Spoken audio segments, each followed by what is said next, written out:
আজকে তোমাদের সাথে শেয়ার করব ইয়াম্মি দই বড়ার রেসিপি। বিউলির ডালটা মা আগের দিন রাত্রেবেলায় ভিজিয়ে রেখেছিল, নুন দিয়ে সেটা মিক্সিতে পেস্ট করে পরের দিন মৌরি দিয়ে সেটাকে বড়ার শেপে ভালো করে নিয়েছি তেলের মধ্যে ভেজে। অন্যদিকে একটা মশলা বানানোর জন্য মৌরি, ধনে, জিরে, শুকনো লঙ্কার নুন দিয়ে সেটাকে ড্রাই রোস্ট করে গুঁড়ো করে নিয়েছি। এবার বানাবো ধনেপাতার চাটনি।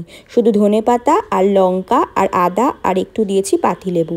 আর একটা মশলা বানাবো, তার জন্য লাগবে তেল, সর্ষে, মেথি, আদা, কারি পাতা, জিরে, যেটা এই যে দই বড়ার বাটিটার মধ্যে জলটার মধ্যে নুন আর একটু চিনি দিয়ে আর সেই দই বড়াগুলো দিয়ে সেই মশলাটা দিয়ে নিয়েছি।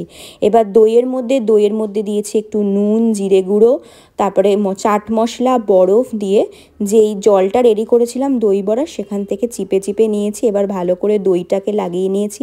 ধনেপাতার চাটনি আর তেঁতুলের চাটনি আর যে মশলাটা বানানো হয়েছিল সেটা দিয়ে রেডি হয়ে যাবে আমার ইয়াম্মি দই বড়া।